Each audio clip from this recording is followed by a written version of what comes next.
In the beginning, she gave me of the tree, and I did eat. No, Odysseus, let him rack his brains with you and the other captives. I How to fight guilty. Impossible. Trust me. No one to weep for me, my friends. No wedding song. Arma verumque cano, Troiae qui primus laboris Italiam Dante ha fatto il pieno e per gli altri è rimasto ben poco, which means that Dante filled up. I was the more deceived. Confess that you were very bad to hurt my feelings. Cried Candide, I'm through. Enough.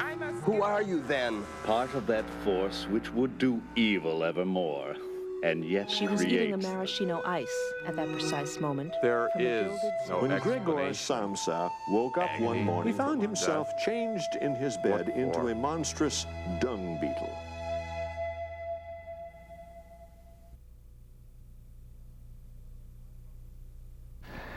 Hello everyone, welcome again to our class in Living Literature, Lesson 5. And today we make a rather enormous jump from the tribal literature of Homer, the epic of Homer.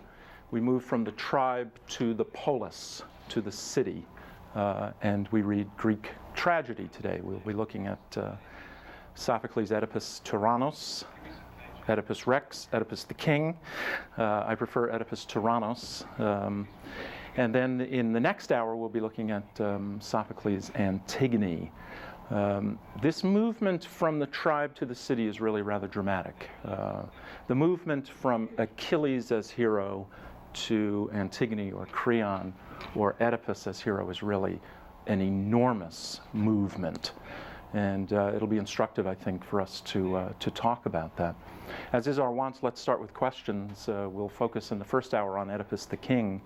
Oedipus Tyrannos. Questions, please. Yeah. This was so much easier to read than the Iliad. What can you explain to me? Is it some technique that I didn't pick up? Well, you're right. I mean, it is much easier in the sense that it's much leaner, isn't it? It's much more direct. And of course, it's the difference between the forms, between the epic form and the dramatic form. What you'll notice about epic is its enormous scope, its ability, Homer's ability, countless times to build suspense and then release it, to build tension and release it, to build tension and release it. If you chart a Homeric epic, it'll probably look like an EKG, or, it's this sort of thing. It's a lot of peaks and valleys, a lot of building of suspense and then releasing it, building and releasing. The drama is much more tersely wrought. You'll notice that the drama is simply a build and a release, and that's it. That's it. There is no building, releasing, building, releasing, building, releasing. We build to a climax. There's a reversal in fortune for the hero. And then depending on, I'll be curious to see how you guys see the ending of the piece. We either see the downfall of the hero or we see a celebration of the hero at the very end. I want to plant that little seed in your head. So much more tersely wrought. Think about this play. Let's use the Oedipus as an example. Think about all you know about the life of Oedipus from this play. Let's start with this. Let's go through the story. Let's make a line, a kind of narrative line.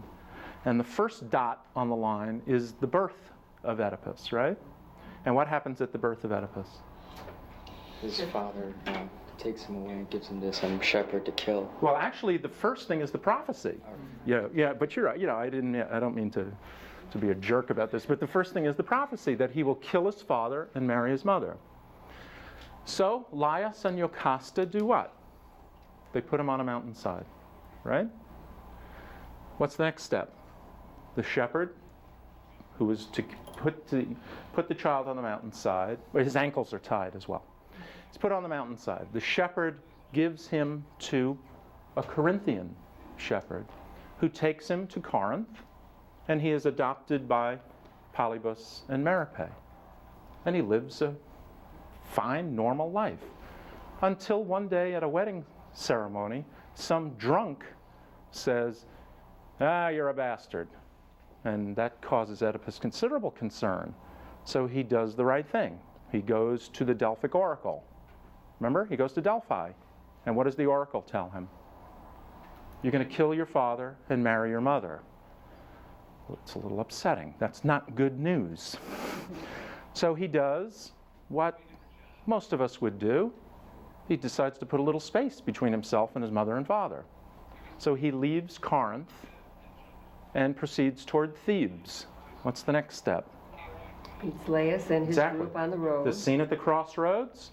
Where they meet, and Laius bops him on the top of the head with a scepter.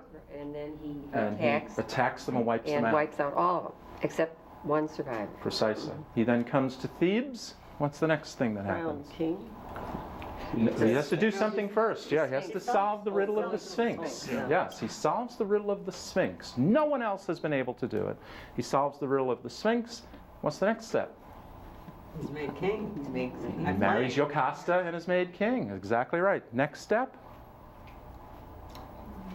There was a question, too, whether he'd married Jocasta, but he did it without thinking. He did it. Exactly. Yep. But we want to know why he did it. We'll talk about that later. He marries Jocasta, then the next thing that happens is he has 4 children. He seems to live a rather long, successful life in Thebes, right? Even though he's a parricide, he's guilty of parricide and incest, he is living a perfectly fine life. And he doesn't know.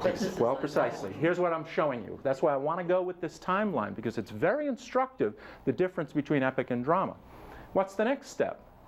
Plague. The plague hits the city, exactly. The plague hits the city, and Oedipus, who is intelligent, a man of self-assurance and action, utterly equal to the deed as he was before, decides to find out who killed Laius. He learns from Creon that that's what the Delphic oracle says. We must free the city of the... All right, you see where I'm going with this?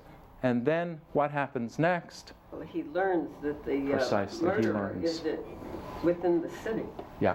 He discovers the who killed Laius question changes to who am I during the course of the play.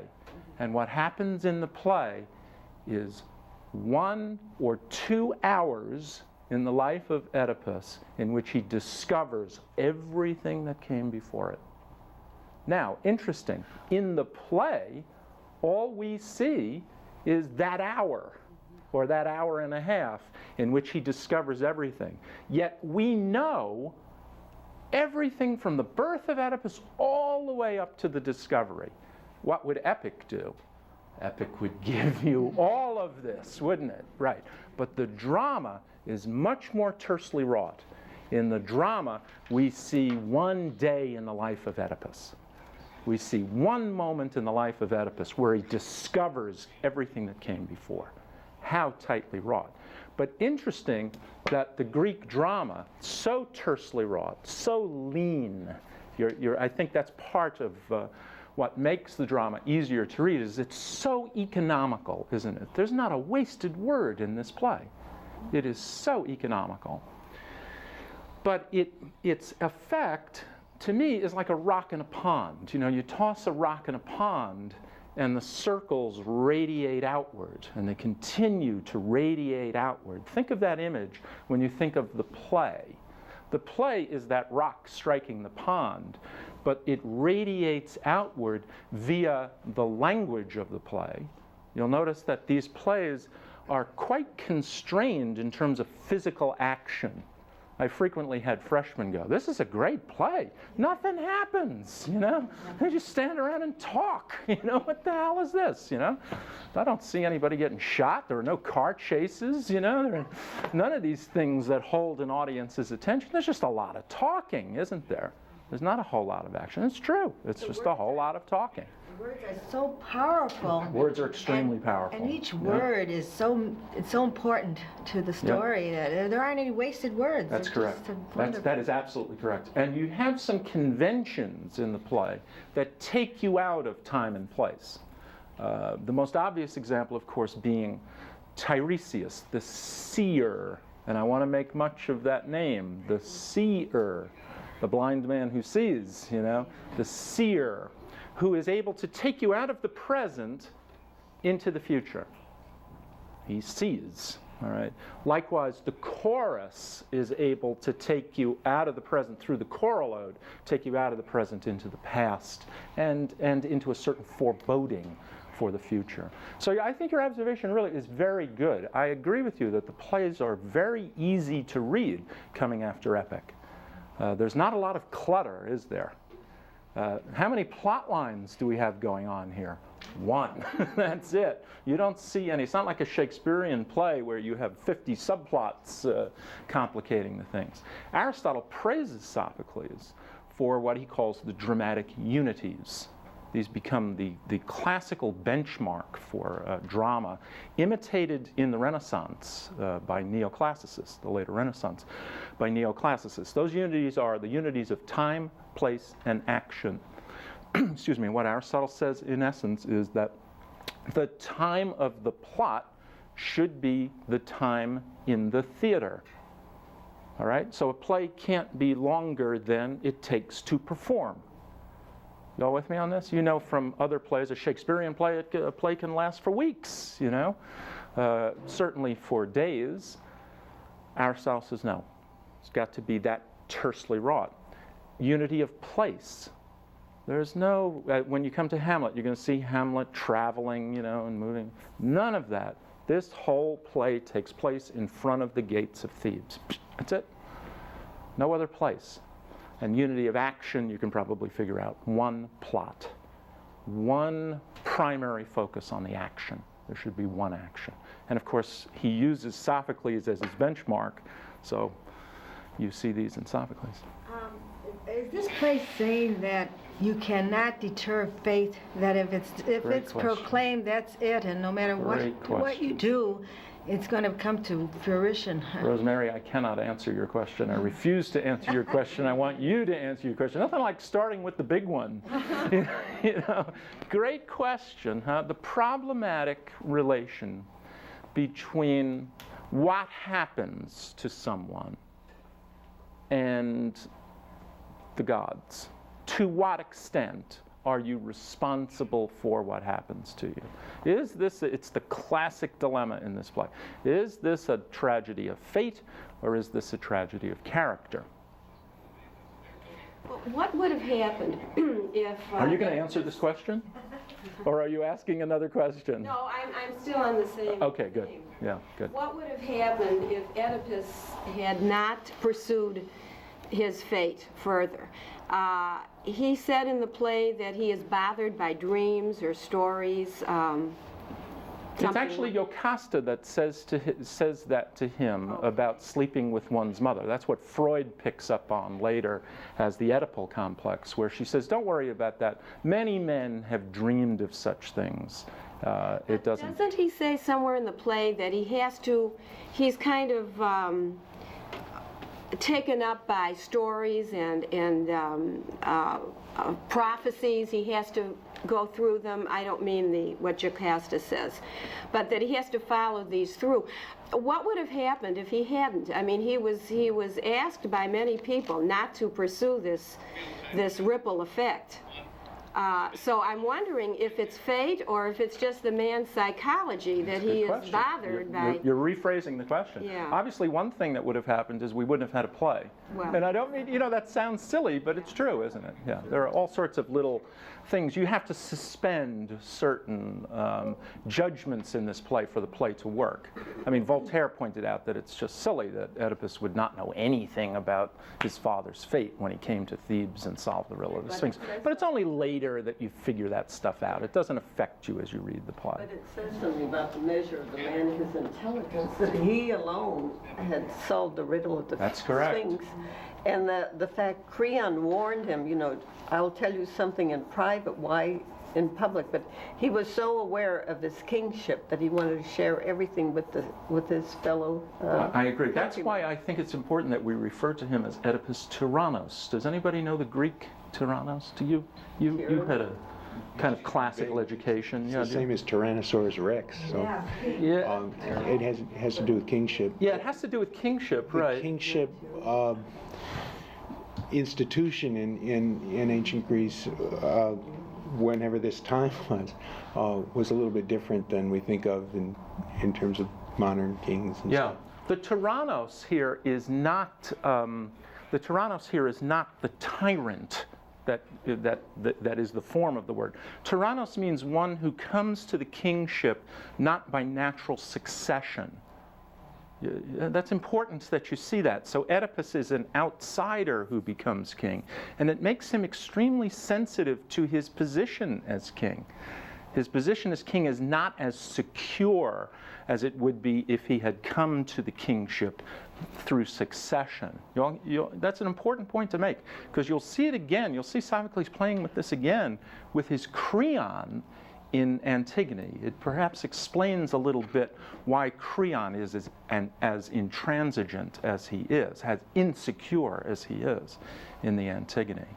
We're back to this knotty problem, though, of fate and free will. I don't know where to begin. Yeah, let's... I was just wondering, there's so much talk of fate in the writings. Did the people of that time rather guide their lives, saying fate is guiding me, or was that part of their, I don't know? That's another great question. It's very difficult to generalize about. We discuss fates now, but I don't think we guide our lives but by saying, well, fate's going to control my life. And I wondered if the people of that time did. Some did, some didn't, is the shorthand answer to that question. There are several strains, philosophical strains, running through 5th century BC Greece as Sophocles is writing. One of these is the skeptics, which I'll come to later. I'd rather not talk about now, but I think it probably is the impetus behind this play. Did they deal with that in their own mythology with the three fates, the three sisters? Mm-hmm. One who's very young, and she spun the thread of life. That was That's how the each metaphor. life got started. Yeah. And then there was sort of a middle-aged sister, and she mixed in sorrow and grief, and depending on her mood of life might have more or less. And then the eldest sister just had a scissors, and she's the one that cut it off, kind of whenever she felt like it. But within that, let's say you did have your freedom to do with whatever you would do with the things that came your way in your life. By the time of Sophocles, that has been replaced. Those old metaphors have been replaced, and the religious system is considerably more sophisticated than that sort of tribal mythological view. However, the question does remain, is the universe guided by some coherent force, or is it all formless? Is the universe formless? This is right at the center of this play. You'll remember that Jocasta says to Oedipus, don't worry about oracles. Oracles are nonsense. You know what they said about me? They said that my child was going to kill my husband and marry me, and that didn't come to be. Best to live lightly as one can, unthinkingly, she says. Somebody asked me before we started this morning about the carpe diem phrase. Jocasta expresses that carpe diem philosophy. Best to live lightly as one can, unthinkingly. She deifies Tuche, T-U-C-H-E, with a little caret above the E, which is chance. She suggests that chance rules the universe, that there isn't any kind of coherent pattern. She's proved quite wrong during the course of the play. Yet she brings the branches for sacrifice, hoping to sway the gods. Yeah. I mean, there's that element still left in her. The question with the fate and free will is an interesting one, but I think ultimately it's an academic question in the worst sense of that term. I don't think it matters. And here's what I mean by that. The oracle predicts what will happen. That is not to say that the oracle causes what happens. Oedipus must make a series of choices during the course of the play. Obviously, the irony at work in the play, and the irony is everywhere, both at a verbal level and on an action level. The irony is that every step he takes to avoid his fate takes him closer to it. That's a classic Sophoclean irony. You're trying to move from, where am I going to go with this now? You're trying to move from A to B, and you're really moving from A to Z. If that makes any sense. That wasn't very well done, but you understand what I mean. You're trying to move in one direction, and you're moving in exactly the opposite direction. Another way of saying this, of course, is that the oracle predicts the future, and Oedipus, being the kind of man he is, fulfills the prophecy. there is an element of free will. That's just what I was going to say. I think that his temperament causes more trouble than anything. If he had more of Acosta's attitude, you know, this could have just blown over. Get out of here! Come on! Come on! What was he to do? Why didn't he just blow it? Just say, forget it. Because he's a good king. What's happening to his city? Oh yeah, that's true. What's he going to do? But he had so many warnings that he's so stiff-necked and so on the button. Your point, I'm picking on you, but your point is a good one. You're right. You know, when you see Oedipus in the play, in the opening of the play, the suppliants have come to him and they're suffering terribly. You may remember you have all sorts of stage directions here. They're burning incense. Do you remember that? That's fill the air. So you got to know we're sitting in this theater and there's incense in the air. It's a nice stage direction. And when they make their entrance with cries and lamentations, you know. When that chorus comes in, when those suppliants come in at the beginning of the play, they're not strolling in like this, you know. They're going to come in a dance suggesting that they are old and they are tired and they are beaten. Interesting, Oedipus at the beginning of the play does not seem to be suffering any of these things. He seems to be in pretty good shape. He seems to have it all at the beginning of the play. Don't miss the wonderful spatial direction you get in the beginning of the play. Oedipus is standing on the skene, on the platform, above the orchestra, the circular orchestra where the suppliants are. The suppliants come to Oedipus at the beginning of the play. You see me above you all spatially? Here I am, Oedipus, every inch the king. You are the chorus who have come to me begging favors, and I am going to grant them because I'm a good king. And we come to the end of the play, and guess who's begging favors? See what's happened to Oedipus? Yeah, he is now begging favors of Creon. That's his fall. His fall is spatial. You can even see it spatially in the theater. But he is the one who gave down the edict about his own fate. I mean, you talk about irony.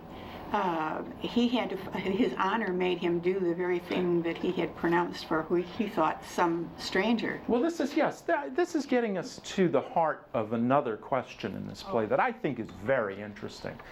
I want to know what Oedipus's tragic flaw is. The Greek tragic hero is supposed to be, in the Greek word spodeos, is supposed to be a good man, but not a perfectly good man, because that would be truly disturbing if a perfectly good man falls to ruin. So he's supposed to be a good man, sometimes woman, but usually man, a good man who through some flaw falls to ruin. What is Oedipus's flaw? He listens to rumors, for one thing. There's something in him that makes him pay attention to the rumors. Meaning the drunk in Corinth? No, there are hints from the shepherd of what happened in the past, and there are hints from when Creon goes to visit the oracle and tells him, you know, there is someone here that has to be found, you know, to save the city from the plague. But doesn't he then do the right thing? But still there are rumors all over that Jocasta keeps telling him, you know, don't pay attention to this and that, and like the dreams that he, a very intelligent man perhaps would not listen to rumors. But he doesn't give up. You know, Jocasta tells him, give it up. Don't pursue this any further. Can he seriously at that point go, oh, well, okay, let's just, of course. He's very impetuous. He's not purposeful. Really? So, talk to me about that.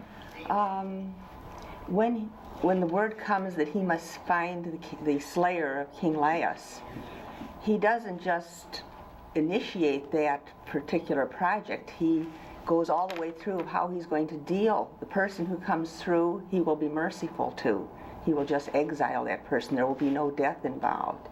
But if they find out that it's someone who is but isn't he just all this information, that, you know, he's going to deal differently, and God help you. Yes. If it was some... But again, isn't he just following the dictate of the Delphic oracle, which tells him Apollo's will, which is that the polluter of Thebes must be found, and that polluter must be banished from the city if the city is to regain its former health? He's doing the right thing. It's like he's having to follow an unyielding honor that almost a false honor that he can't break.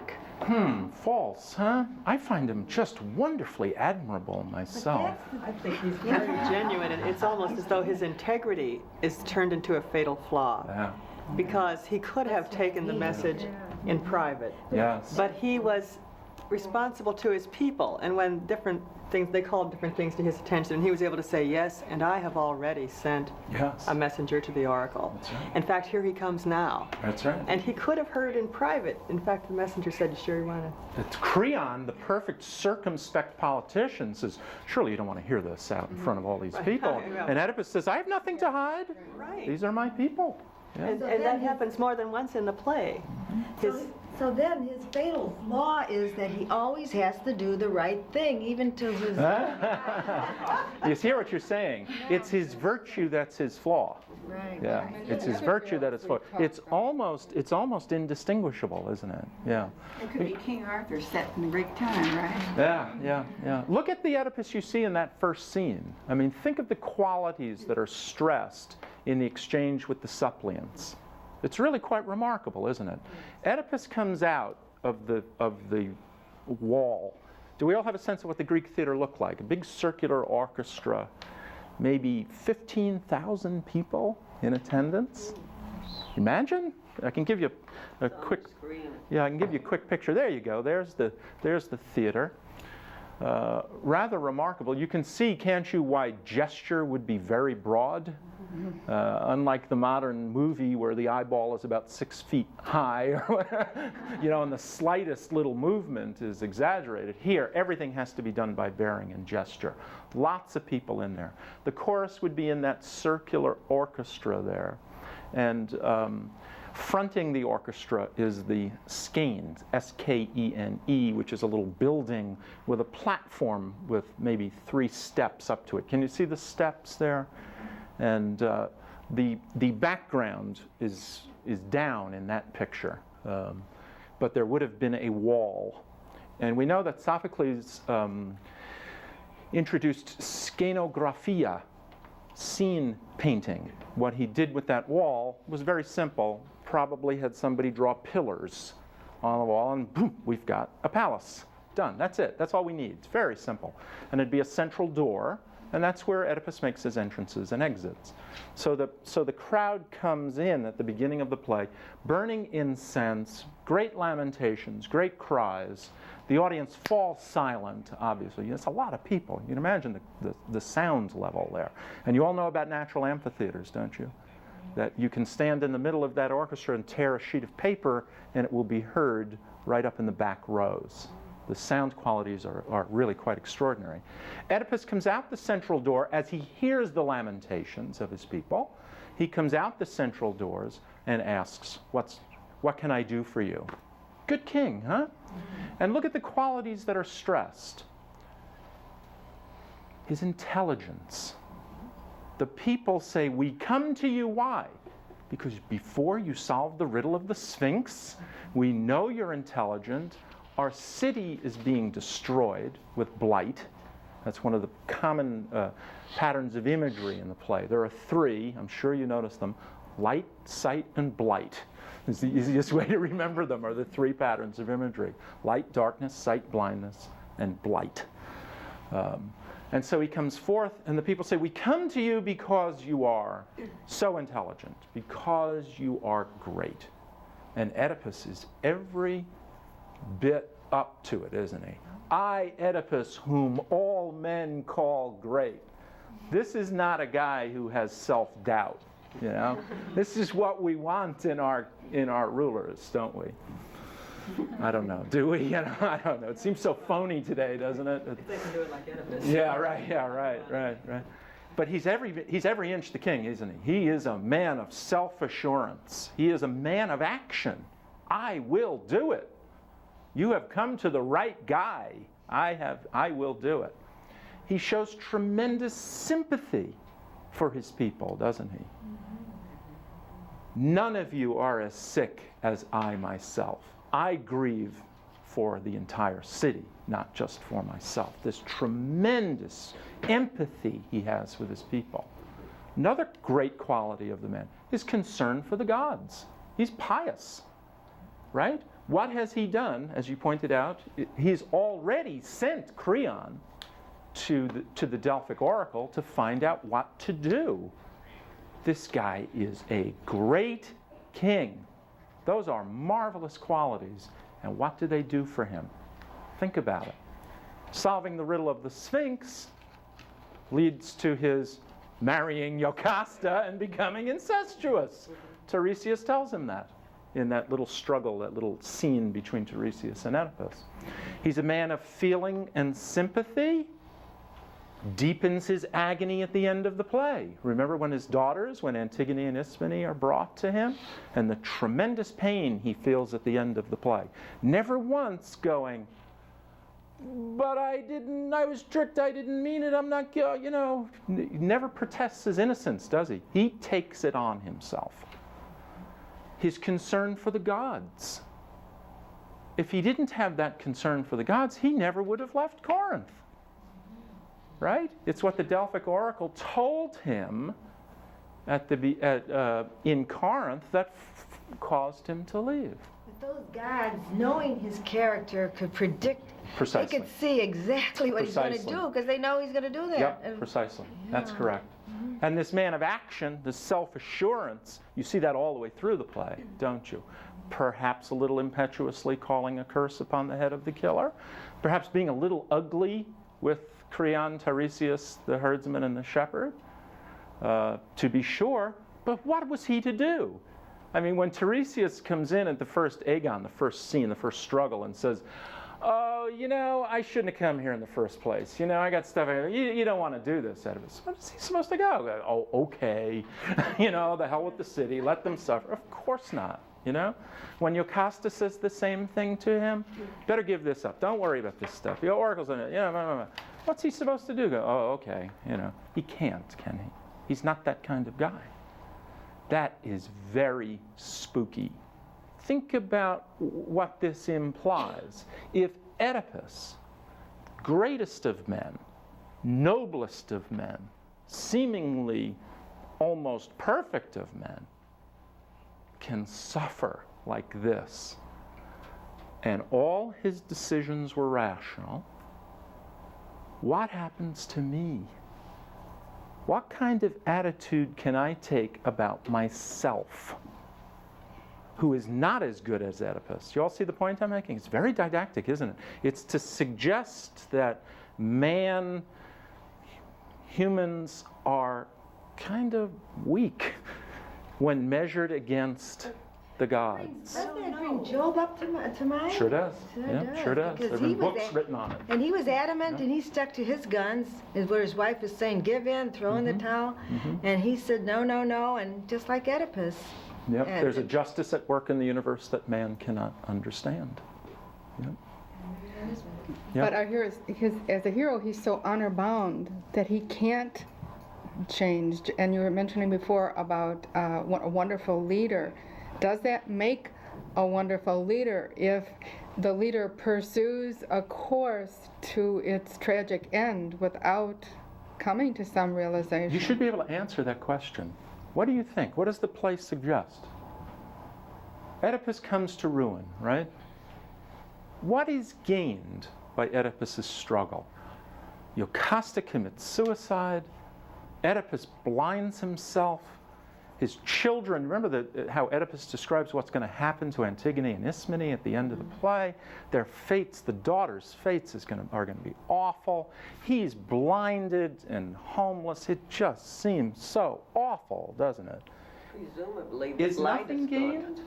The plague is gone. Good for you. He saves the city. There is a lot gained in this play, if you'll think about it. The city is indeed saved, isn't it? Let's not forget, it's an easy point to miss, and don't miss it. He once again becomes the savior of the city. The antecedent action prepares you for the action in the play. He saves the city again. Would that bring What else? Let me continue with the idea. What else is gained?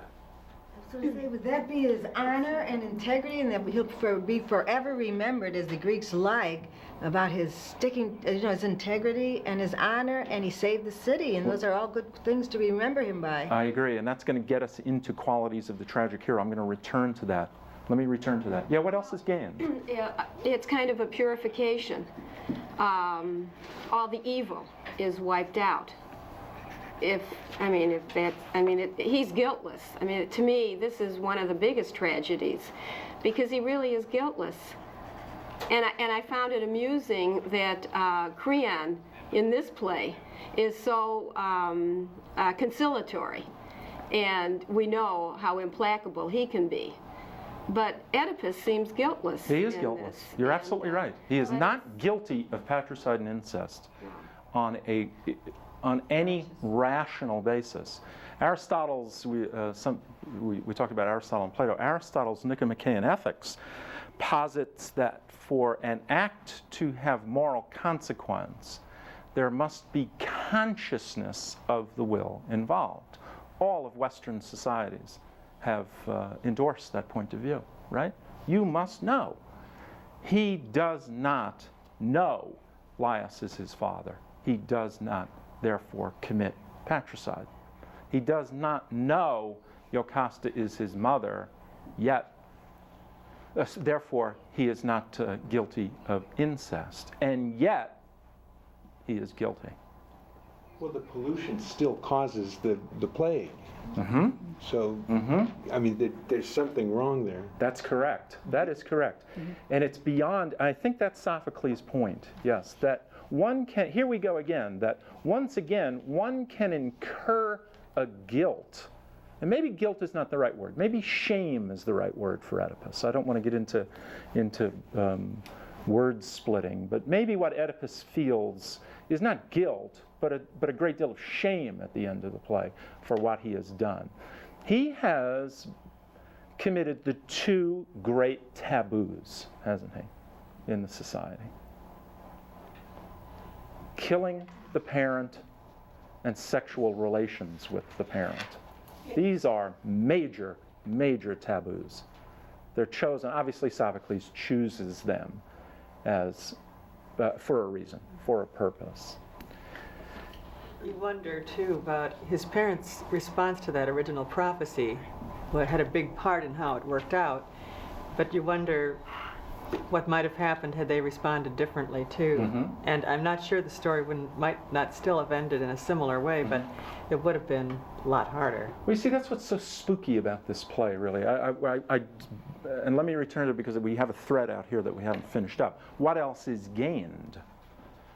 He frees the city, saves the city. What else is gained? He finds out who he really is. Good for you. He knows who he is. He comes to self-knowledge, doesn't he? He comes to know who his parents are, therefore who he is. His name is Oedipus. In the Greek, it means swollen-footed. You all know what happened because his ankles were tied with leather tongues at his birth. Swollen-footed. I wonder if he doesn't come to understand something even greater than who he is in the sense of his parentage. When he solved the riddle of the Sphinx, do you remember what the answer was? The puzzle was, what walks on 4 legs in the morning, 2 legs in the afternoon, and 3 legs in the evening? Man. And the answer was man, yes. It's a puzzler, to be sure. And the answer was man.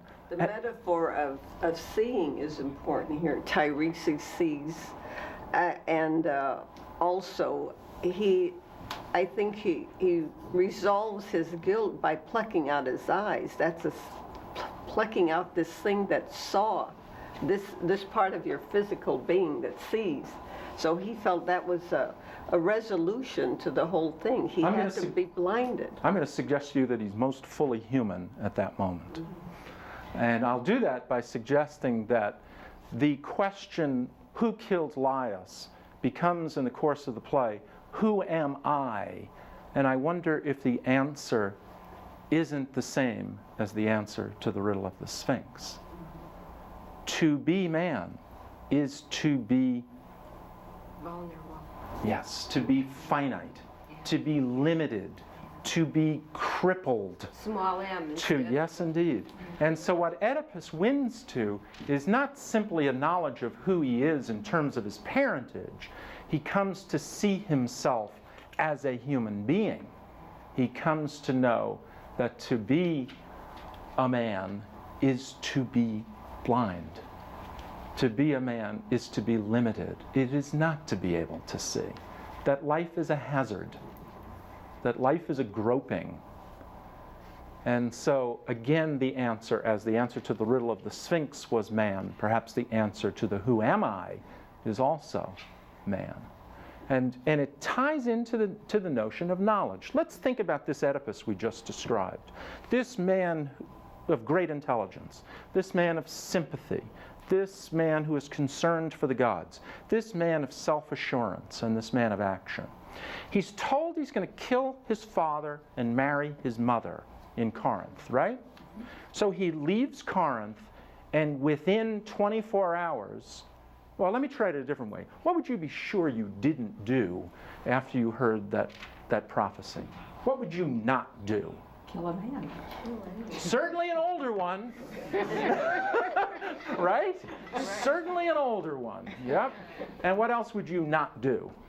Not get married for a while. Certainly not an older woman, right? You'd be really careful. You'd be careful is exactly right. Yeah, you'd want to know, let's see that birth certificate, you know? Just how old are you, you know? And yet he does both. Stupid? No, he's not stupid. Why does he do this? To defend himself to begin with, and the second, she was a prize. But again, I agree with that, but why would he do such seemingly stupid things as killing a man so much older than himself and marrying a woman so much older than himself? Well, when the circumstances arose, he reenacted his manhood, so he thought, his greatness and his intelligence would come into play, and he was going to follow through. Isn't it because he thinks he knows who his parents are? Yeah. Isn't that why he left Corinth in the first place? They never told him. It's not, yeah. They never told him. He's supposed to know they weren't his parents? Of course not. They're his parents. So he leaves them, killing this old man. There's not a chance he's killing his father. His father's back in Corinth. Marrying Jocasta, I'm not fulfilling my fate. My mother's back in Corinth, right? He thinks he knows. And I'd suggest to you that's what this play is all about. Oedipus's tragedy is not committing patricide and incest. He's done those, hasn't he, in the past, as you pointed out. He's done those in the past. That's antecedent action. It's discovering it that brings him down. It's knowledge that brings him down. That's the tragedy of Oedipus, is discovering all in one day that all the premises upon which he's built his life, all of them perfectly rational, right? Perfectly rational, have all been wrong. Oh my goodness. So you look at the last choral ode in the Oedipus Tyrannus, and what does it say? Count no man happy until he's dead. Yeah, because life is like Plato's cave, you know? You all know the reference to Plato's cave. Life is a series of shadows. What this play really is about, isn't it, is the difference between appearance and reality. And man, being limited, being finite, mistakes what seems to be for what is. Well, you'll see all the reference to seeming in this play as you go back to the play. Is that why he plucks his eyes and loses his eyesight? Because he can't trust what he sees. What happens, precisely, what happens to, well, let's go back to Plato's cave. If you know the allegory, what happens to the people in Plato's cave when they walk out into the sunlight? What does the sunlight do to them? Blinds them. Apollo, the god of light, the god of knowledge. Right? You know those normal associations. Now let's talk about what really gives the play its power. We have light imagery running all through the play. We have sight blindness imagery running all through the play. You all saw that. I mean, it's not subtle at all. What happens to the normal set of associations? Light we associate with knowledge, right? You know, I see the light, you know, and all that sort of stuff, right? I see the light. Sight associated with knowledge, right? The sun god, Apollo, the god of knowledge, the god of wisdom. What happens to the normal set of associations in this play? Remember, this is a play dealing with the difference between appearance and reality. What does he do to the normal set of associations? Blows them up, exactly, blows them apart. It's the blind man who sees. It's the man who is in darkness who walks in light. You all get the point? But then let me make one more point. What really gives it its power is the metaphor is actualized in the moment of discovery. When Oedipus goes, "Oh, sun, oh, light," and takes the shining brooches from Iocasta's gown and gouges his eyes out in his recognition of his essential humanity, his blindness. You all understand my point here? It's as if he expresses his essential humanity in that moment of his blindness. It's an extraordinary, extraordinary scene. What makes it even more extraordinary for the audience is we all come into the theater knowing the story of Oedipus. Every time Oedipus opens his mouth in the first scene, his words are ironic. He keeps saying, I know, I see. And every time he says that, the audience goes forward to his blinding. It's an extraordinarily powerful medium using that imagery. They know what Oedipus has done.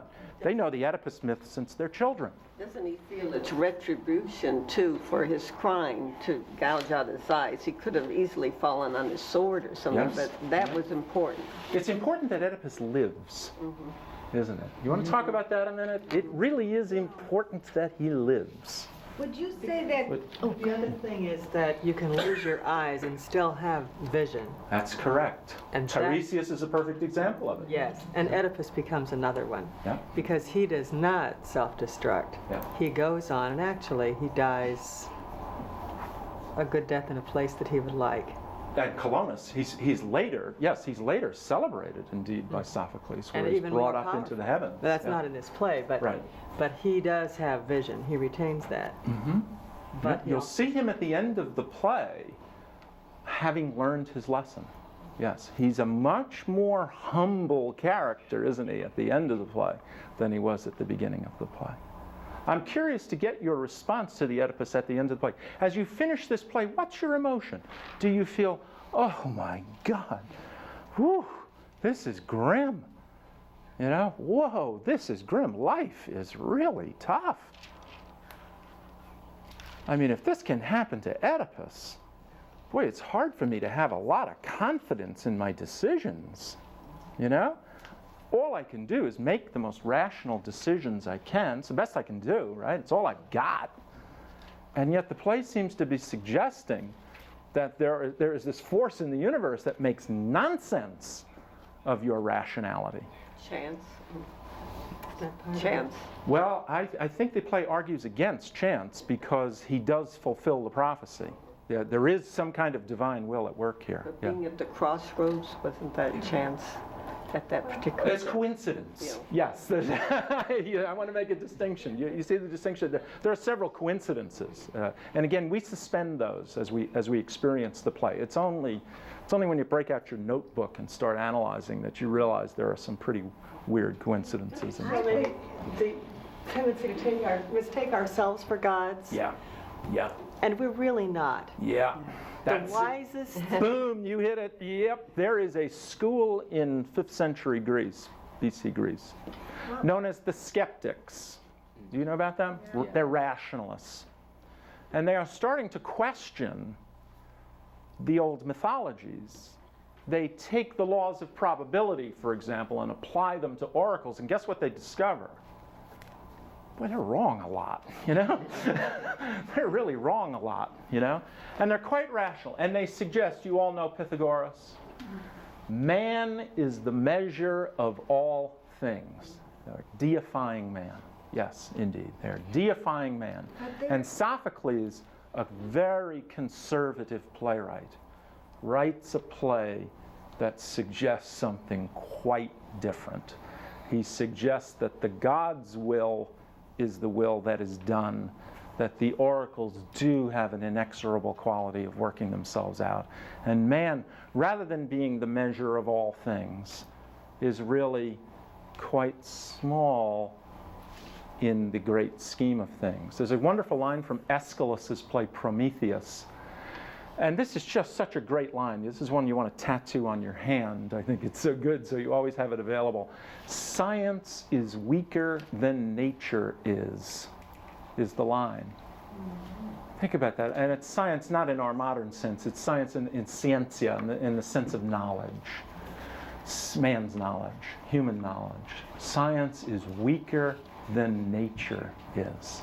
That there are forces in the universe that can make nonsense of us. Okay, yeah, I have a couple questions here, good. first of all. When Oedipus was living his life and making all his decisions, and he happened to make what he thought were the right decisions at the time, was he making those decisions because, okay, well, it's the right thing to do, and since it's the right thing to do, I should do it?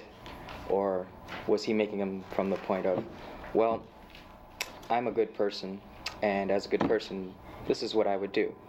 Yeah, I don't think it's an either-or, Chad. Yeah, I don't think you've set up an either-or dichotomy there. I think it's both. Well, I'm thinking along the lines of, is he trying to fall into a certain, I guess, self-characterization of, since I am a good person, I have to do this because this is the right thing? I see now. Or is it, I'm not since I am a good person, but I am a good person, and this would come naturally to me? I think it's probably the latter. I think he's trying to do the right thing based on his own inner light. Okay, there's some question about whether Oedipus's fatal mistake is his attempting to avoid the truth of the oracle. But again, we might debate that, but I mean, what is one to do when faced with a fate described by the Delphic oracle, if not to struggle against it? Isn't there something admirable in Oedipus's attempt to struggle against it, even though it's, as we discover during the course of the play, it's quite futile? There is something ennobling about Oedipus's struggle through the course of the play. He's attempting to do what by his lights is the right thing. Okay, because I was wondering if he was trying to make all his decisions in the right frame of mind, as opposed to, well, I have to be a good person, so I better do this. Yeah, no, I think it's that trying to do the right thing. When you're told you're going to kill your father and marry your mother. I wanted to see if it was a sort of Zen-like thing. Yeah, no, I think not, actually. I think it's quite rational. You know how Zen is almost supra-rational. No, I think it's really quite rational. Yeah. You had another one? Yeah, I have another one. All right. So I was wondering if Oedipus at all was ever guilty of hubris. But it seems... That's the Aristotelian, yeah. Aristotle would say he is. Yeah. It seems that he is. And what is his hubris? His hubris is, I guess, his naivety, thinking that, okay, everything I do, I'm a good person, I've made the right decisions, I've gone away from Corinth so I don't kill my parents, I'm going to find this killer, I'm going to purge him from the city. And by, I guess, his believing that he can cheat his fate. Yes, yeah, I agree with you. Yeah, I absolutely agree with you. It's his reliance on his own reason and his reliance on his own ability to solve these things, yes. But that's both his virtue and his flaw, as we pointed out. I don't think you can say it's just a flaw. I think it's his virtue and his flaw simultaneously. Okay, and then when he discovers who he really is, I see, and that knowledge leads to his downfall. I see a parallel right there to Genesis when... Yes, oh, good for you, yes indeed. The notion that knowledge causes us so much pain You'll notice that that's deeply written into the Greek idiom. If you read Aeschylus, if you read Sophocles, if you read Euripides, you'll see that notion that one does not come to any kind of knowledge without a great deal of suffering. That's why they say Yeah. ignorance is bliss. Well, but it isn't, is it? Yeah, but it isn't. Yeah, the play obviously suggests otherwise. It suggests that knowledge is a gift indeed, but that it comes at great cost. Yes. It's funny, isn't it, to go into a modern drugstore or a modern mall bookstore. How about that? If that's not a oxymoron, as we say, you know, and you go to the self-help section, you know, and my goodness, they'll give you all sorts of knowledge and wisdom for $4.95 in the paperback section. And it's laughable, isn't it? You know, it's just laughable. Don't you think Sophocles actually was telling, as Genesis is, that there is a spiritual world out there? Absolutely. And the forces are there, very, very forceful, and that if you didn't have sight, perhaps you would see it more clearly. So actually, Oedipus, without his sight, I think is going to see a lot more than he did when he thought he saw everything righteous and everything the way it should be with his eyes. Let's put it differently. Let's say that Oedipus is going to see more as the result of his suffering, as the result of his struggle, as a result of his career, so that the struggle against his fate proves to be a positive rather than a negative. As I said, he frees the city, he gains self-knowledge in the sense of his own identity, but in a much larger sense, he, for the first time in his life, comes to some awareness of the limitations upon the human being. Oedipus was all before this play, before this 2 hours in his life, you know? And he discovers that there are tremendous limitations on the human being. Right, before a fall? Yeah. Let me ask you how you leave the theater here. Are you depressed by this play? Do you go out going, oh boy, life is a hazard? It just is. It just, I feel basically, in one sentence, I can sum it up as everything we do is futile, but we must do it anyway. Anyway, yeah. Yes. Yep. Ooh, is that grim? But it's not without its reward. Despite its futility, it's not without its reward. Yeah. You do leave him at one of his deepest, lowest, most painful moments. I think you couldn't leave the play and not appreciate that, not respond to it, and feel it. Yeah. And yet he does not. It's just like Job never said die. Yes. Are you struck by his nobility at the end? Yes. The fact that even on any rational basis he could say, I am not guilty, he never cops a plea. He takes it upon himself. He becomes the scapegoat for the city. You know that term, scapegoat? He frees the city. Tragedy, I should tell you, comes from the Greek word tragagoida, which means goat song. And the tragic hero becomes a kind of scapegoat, not only for the city, but for the audience as well. And we're at the end of our hour. Thank you very much for your attention.